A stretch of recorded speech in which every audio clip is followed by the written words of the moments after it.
आप हमारे चैनल को सब्सक्राइब करें, बेल आइकन को क्लिक करें और सभी के साथ शेयर करें।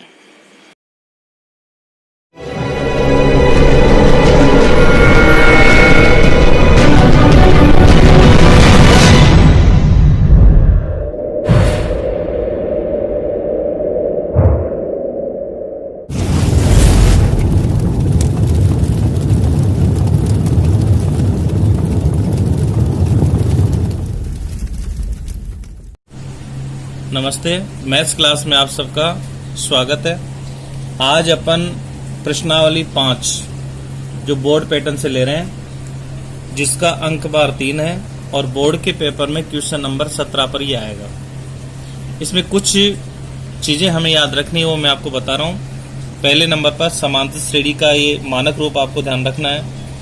पहला पद ए होता है, फिर ए प्लस डी, तीसरा पद ए प्लस 2d, इस प्रकार ये चलता है। ए यहाँ प्रथम पद होता है, डी सार्वंतर। इसको ज्ञात करने के लिए दूसरे पद में से पहले पद को घटाते हैं। दूसरे पद में से पहला पद घटाएंगे, डी प्राप्त हो जाएगा। दूसरा हमें याद रखना है व्यापक पद। इसका दूसरा नाम ऐसे भी याद रख सकते हैं, एनवां पद। यदि प्रश्न में एनवां शब्द आ जाता है तो हम इस फार्मूले का प्रयोग करेंगे। ए एन बराबर होता है A plus N minus 1 into D, जहां ए बराबर प्रथम पद, एन पदों की संख्या होगा और डी जो होता है ये होता है सार्व अंतर। तीसरे नंबर पर इसमें यह याद रखना है कि जब भी कभी इस प्रश्नावली में योगफल के प्रश्न आते हैं तो हमारे पास योगफल के दो फार्मूले हैं। एस एन बराबर, एक तो होता है बड़ा फार्मूला एन बटा 2, 2a plus N minus 1 into d, और एक होता है छोटा फार्मूला एन बटा 2 a प्लस एल, जहां एल जो होता है ये अंतिम पद कहलाता है। श्रेणी का जो लास्ट का पद होता है वो अंतिम पद होता है। इसको अपन कई बार एन जो होता है वही अंतिम पद बन जाता है। इसका मतलब इस एल का जो फार्मूला होगा ये a plus N minus 1 into d, यही बन जाता है। और एक जो किताब में नहीं है, कई बार ऐसा प्रश्न आता है, यदि हमें एनवां पद ज्ञात करना है लेकिन फार्मूला दिया है योगफल का, तो योगफल से एन कैसे ज्ञात करते हैं? वो होता है S n minus S n minus 1। इससे अपन एनवां पद यानी व्यापक पद निकाल सकते हैं। यदि प्रश्न में एस एन दिया है तो हम ए एन ज्ञात कर सकते हैं। तो देखिए प्रश्न को आगे शुरू करते हैं। तो मैं क्वेश्चन नंबर 17 का पहला क्वेश्चन ले रहा हूं, जिसमें श्रेणी दे रखी है -17, -12, -7 में 11वां पद। तो मैंने कहा था कि अगर वहां आ जाता है यानी एनवां पद ज्ञात करना है, तो जब भी हम इस प्रश्न को हल करें तो पहले एपी लिखें। देखिए हल से हमें प्रश्नों को शुरू करना है। -17, -12, -7, इस प्रकार से ये समांतर श्रेणी है। तो चाहे हमें ये काम आए या नहीं आए, ए एंड डी ये सारी चीजें अपन लिखेंगे। ए का मतलब प्रथम पद जो -17 है। दूसरा है इसमें डी। डी ज्ञात करने के लिए होता है दूसरे पद में से घटाएंगे पहला पद। तो देखिए दूसरा पद इसमें -12 है, -12 लिखेंगे। अब सूत्र में माइनस का चिन्ह है, लेकिन यहाँ जो a1 है प्रथम पद वो ऋणात्मक है, इसलिए आप इसको ब्रैकेट में -17 लिखेंगे। तो ये होगा -12 माइनस माइनस हो जाएगा +17, तो डी का मान आएगा प्लस में 5। ये डी आ गया, ए हो गया, डी हो गया। और यहाँ पूछा 11वां पद यानी एन का मान हमारे पास हो गया 11। तो वहां आने के कारण अपन सूत्र लिखेंगे ए एन बराबर, ए एन ज्ञात करना है तो फार्मूला आगे लिखेंगे A plus N minus 1 into D. A N की जगह लिखेंगे 11 बराबर ए की जगह आएगा -17 प्लस एन की जगह होगा 11 -1 इंटू डी की जगह होगा 5। तो -17 प्लस 11 में से 1 गया 10 इंटू 5 तो माइनस के 17 प्लस 10 को 5 से गुणा करने पर 50। अब देखिए माइनस की संख्या कम है और प्लस की ज़्यादा है तो 50 में 17 घटाएंगे तो देखिए 10 में से 7 जाएंगे 3 और 4 में से 1 जाएगा 3, ये प्लस का बचेगा तो इसका 11वां पद जो होगा वो प्लस के 33 होंगे। तो मैं सरलता से कठिनता की ओर प्रश्न ले रहा हूँ, सबसे पहले सरल फिर इसके बाद धीरे धीरे जटिल क्वेश्चन। आगे जैसे मान लो दूसरा क्वेश्चन मैं एग्जाम्पल के रूप में ले रहा हूँ कि एपी, तो इसमें एपी दिया है, ये है 13, 8, 5 ये दिया है। आगे लिखा है प्रथम 20 पदों का योगफल यानी एसएन ज्ञात करना। तो सबसे पहले तो हम देखते हैं इसमें क्या क्या है। ए बराबर तो हो गया 13, डी ज्ञात करने के लिए लिखेंगे A2 माइनस A1, तो A2 का मान यहाँ होगा 8 माइनस A1 का मान 13। अब की बार जो डी का मान आएगा वो माइनस आएगा, 13 में से 8 गए तो 5 बचेंगे और वो होंगे माइनस के, तो डी का मान माइनस में आ गया। और एन का मान यहाँ 20 है, एन बराबर 20। चूंकि यहाँ पर अंतिम पद नहीं है, यहाँ कोई अंतिम पद दिया हुआ नहीं है, इसका मतलब हम योगफल का बड़ा सूत्र काम में लेंगे। तो एस एन बराबर एन बटा 2, 2a plus N minus 1 into d. S n की जगह लिखेंगे 20 बटे 2, 2 गुणा ए का मान होगा 13 प्लस एन की जगह 20 माइनस 1 इंटू डी की जगह होगा माइनस के 5। 2 से 20 10 बार कटेगा तो यह आएगा 10, ब्रैकेट में लिखेंगे 13 को 2 से गुणा करेंगे 26 प्लस 20 में से 1 गया 19 इंटू माइनस के 5, तो यह आएगा 10, 26, ये माइनस का आएगा, 19 को 5 से गुणा करेंगे तो 19 को 5 से गुणा करने पर आएगा 95। अब यहाँ देखिए माइनस की संख्या ज़्यादा है तो 10 इंटू माइनस का चिन्ह पहले लगा देंगे, 95 में से 26 घटाएंगे तो 15 में से 6 गए तो 9 और यहाँ 1 कम हो जाएगा, 8 में से 2 गए 6, 10 से गुणा करेंगे तो माइनस क्या आएंगे 690। तो इस श्रेणी के यदि अपन 20 पदों का योगफल ज्ञात करें तो माइनस के 690 आएंगे। इस प्रकार अपन इस क्वेश्चन को हल करेंगे। कई बार ऐसे प्रश्न आ जाते हैं कि हमें दी गई भाषा से समीकरण बनाना पड़ता है, तो विलोपन विधि रैखिक समीकरण में पड़ी है, उसकी सहायता से प्रश्न किया जाता है। तो देखो अगला क्वेश्चन कर रहे हैं 17वें का तीसरा है, यदि किसी समांतर श्रेणी का दूसरा व तीसरा पद और तीसरा पद क्रमशः, दूसरा पद जो है वो पहले नंबर पर दिया है और तीसरा पद दूसरे नंबर पर दिया है। तो देखो कैसे लिखेंगे इसे, दूसरे पद का मतलब होता है A2 बराबर ये दे दिया हमें 3 तथा एक दे दिया तीसरा पद यानी A3, ये दे दिया हमें 5। तो आगे कह रहा है प्रथम 20 पदों का योगफल यानी n बराबर यहाँ पर है 20 और हमें S20 ज्ञात करना, 20 पदों का योगफल। देखिए n हमारे पास आ गया लेकिन a और d हमारे पास नहीं है, तो इनकी सहायता से समीकरण बनेगा। तो सबसे पहले नंबर पर A2 बराबर 3। अब मैंने आपको पहले ही बताया था कि इसके अंदर जो समांतर श्रेणी होती है उसका मानक रूप मैंने बताया। तो उस मानक रूप में देखो पहला पद A, दूसरा होता है A प्लस डी, तीसरा होता है A प्लस 2D। यानी जैसे पहला पद है उसमें D नहीं है, दूसरा पद है उसमें 1 D है, तीसरे पद में 2 D, यानी D का मान 1 कम होता जा रहा है। तो अपन मानक रूप के बराबर इसका समीकरण बनाएंगे। तो A2 का मतलब हो गया A प्लस D, ये दूसरा पद है, बराबर हो गया 3, ये हो गया समीकरण नंबर 1। तीसरा पद A3 बराबर 5, A3 का मानक रूप होगा A प्लस 2D बराबर 5। अब हम इसे सरल करने के लिए पास पास में लिख देते हैं। a प्लस डी बराबर 3 समीकरण नंबर 1, a प्लस 2d बराबर 5 समीकरण नंबर 2। अब देखिए इसमें a का पद अपने आप समान हो गया, चिन्ह समान है, इसलिए नियम लगाएंगे घटाने पर।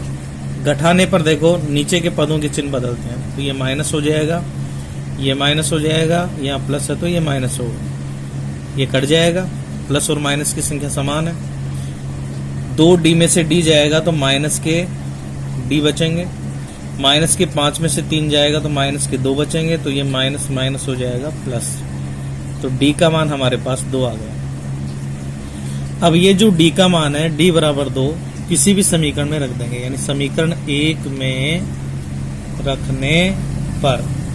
तो सबसे पहले मैं समीकरण 1 उतार लेता हूं, a प्लस डी बराबर 3 समीकरण नंबर 1। तो देखिए इसमें d का मान रखूंगा मैं, a प्लस डी की जगह रखेंगे 2 बराबर 3, पक्षांतरण कर दो तो a बराबर 3 ऐसे ही रहेगा, 2 उधर जाते हो जाएगा माइनस का, तो हमारे पास a बराबर आ गया 1। अब देखिए हमारे पास सारी चीजें क्लियर है। a बराबर यानी पहला पद 1 आ गया, d का मान हमारे पास 2 आ गया, और n बराबर यानी 20 पदों का योगफल करना है, n बराबर 20, तो a आ गया, d आ गया, n आ गया। इसमें अंतिम पद नहीं है हमारे पास, इसलिए हम बड़े सूत्र से इसका योगफल करेंगे। तो Sn बराबर होगा n बटा 2, 2a plus n minus 1 into d। S n की जगह 20 बटे 2, 2 गुणा a का मान, a का मान देखो 1 है,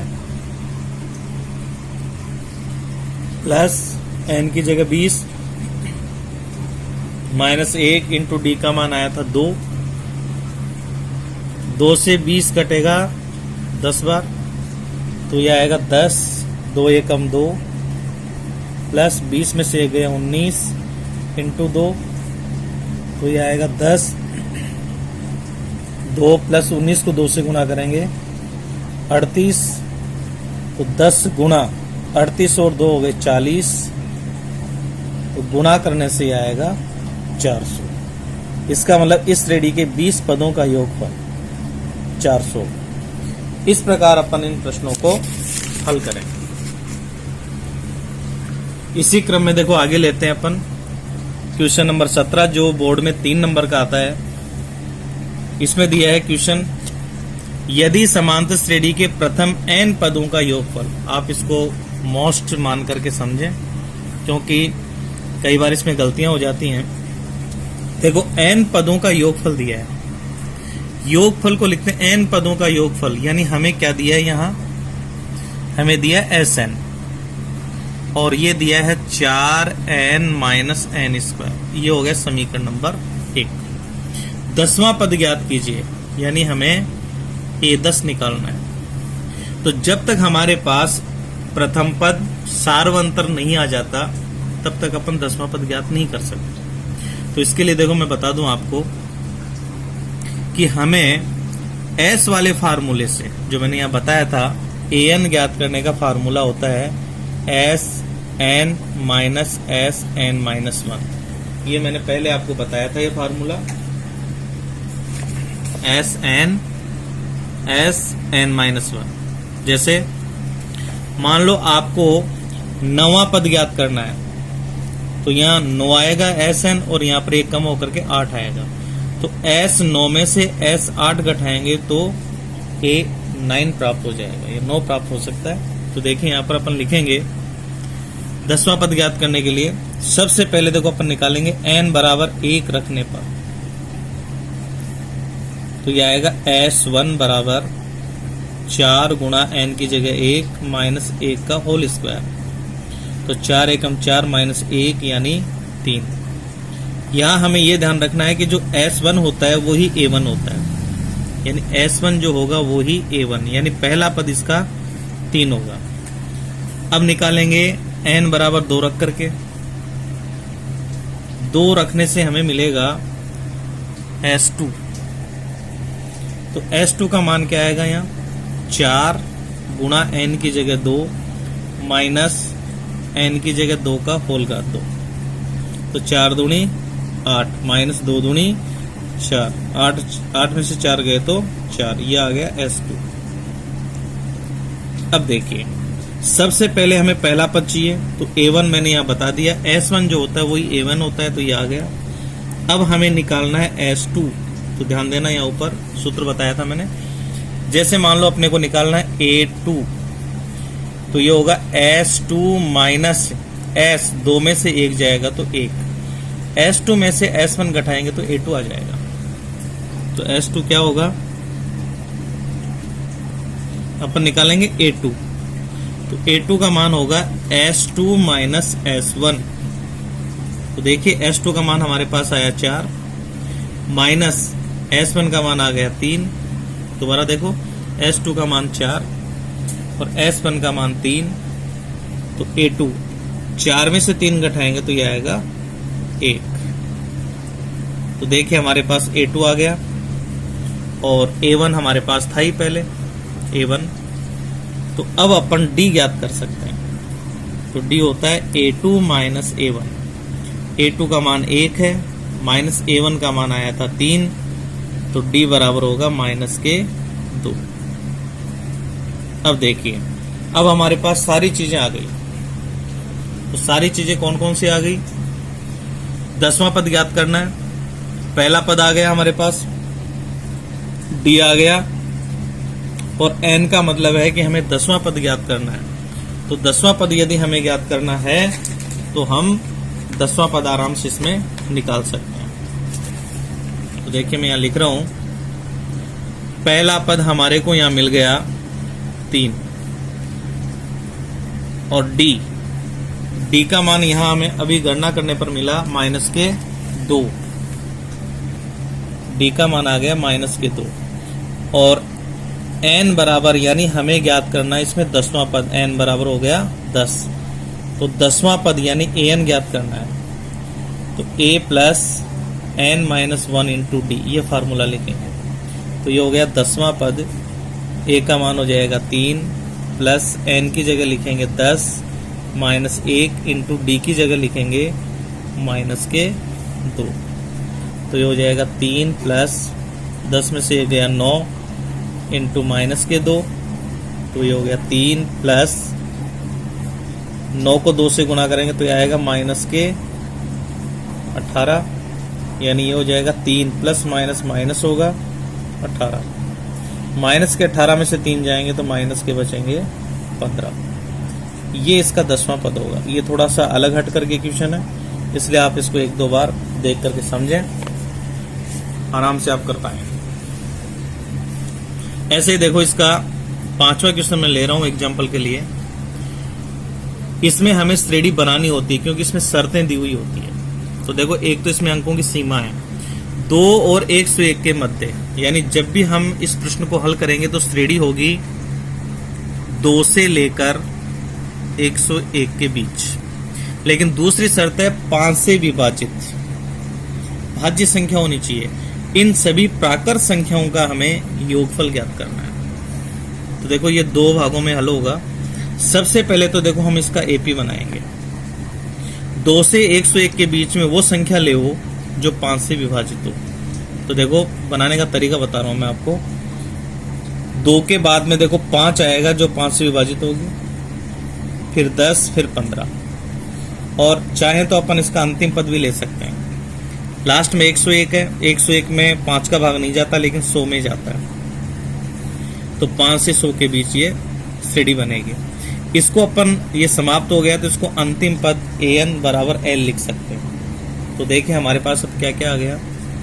a का मान हमारे पास आ गया 5, d हम ज्ञात कर सकते हैं, d होगा a2 माइनस a1, तो a2 का मान हो गया 10 माइनस a1 का मान हो गया 5, 10 में से 5 गया 5, ये d का मान हो गया। 5 से विभाज्य है तो ये d 5 ही आएगा, 2 से विभाज्य में 2 आता है। और एक हमारे पास देखो इसमें अंतिम पद यानी l भी हमारे पास है, l का मान हमारे पास है 100, तो ए आ गया, डी आ गया, एल आ गया, लेकिन हमारे पास एन नहीं है। तो जब तक एन नहीं आएगा तब तक हम इसकी गणना नहीं कर सकते। तो एन हमें कहां से मिलेगा? ए एन से। और वो कैसे मिलेगा? देखो ऊपर ए एन का मान हमारे पास 100 है, तो ए एन बराबर अपन क्या लिख देंगे? 100। ए एन का मान दिया है तो ए एन का फार्मूला पहले लिखेंगे, A plus N minus 1 into D बराबर 100। अब इसमें मान रखेंगे, ए का मान रखेंगे 5, एन हमें ज्ञात करना है तो एन माइनस 1 ऐसे ही रहेगा, इंटू डी का मान अपन रखेंगे यहाँ पर 5 बराबर 100।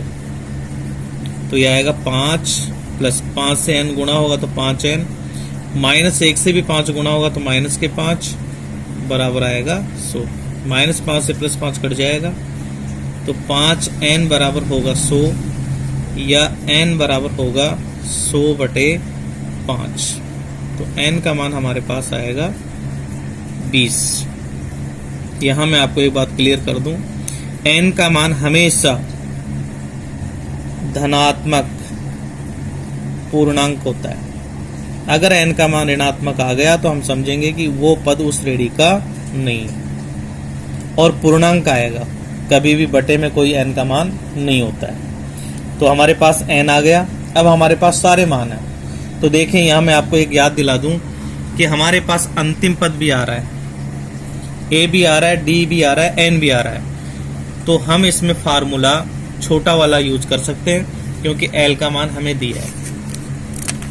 तो l का मान हमें दिया है तो इसकी गणना अपन आराम से कर सकते हैं। देखिए कैसे, या मैं थोड़ा क्लियर कर दूं। a का मान हमारे पास यहां है 5, d का मान हमारे पास यहां आया 5, l का मान हमारे पास यहां आ गया 100 और n का मान हमारे पास यहां आ गया 20। तो देखिए, हम बड़ा फार्मूला भी लगा सकते हैं और छोटा फार्मूला भी लगा सकते हैं। तो जब छोटे से योगफल हो रहा है तो एस एन बराबर, मैं छोटे से भी बता देता हूं, n/2 और ये आएगा a प्लस एल। तो देखिए 20 पदों का योगफल करना है तो एस 20 बराबर n यानी 20/2, a का मान यह आएगा 5 प्लस l का मान आएगा 100। 2 से 20 कटेगा 10 बार तो यह आएगा 10 गुणा 105 और 10 से गुणा करेंगे तो 105 के 0 लगा देंगे। इसका मतलब 20 पदों का जो योगफल आएगा वो 1050 होगा। इस प्रकार अपन इसका अभ्यास कर सकते हैं। इसलिए आप लोग इन प्रश्नावली का, जो ये मैं बता रहा हूं बोर्ड पैटर्न से, पूरी प्रश्नावली नहीं बता रहा, प्रश्नावली से आप तैयारी करेंगे और इनकी सहायता से हल करेंगे ताकि आपको ये पता चल जाए कि 17वां क्वेश्चन 5वीं प्रश्नावली का होगा, 3 नंबर का होगा और इस प्रकार से पूछा जाता है। तो हम कम समय में तैयारी कर सकते हैं। तो और भी प्रश्न ऐसे हैं, उनको आप हल करें और तैयारी करें। मेरी शुभकामना आपके साथ है। फिर आपसे आगे मिलेंगे अगले वीडियो में। तब तक के लिए धन्यवाद।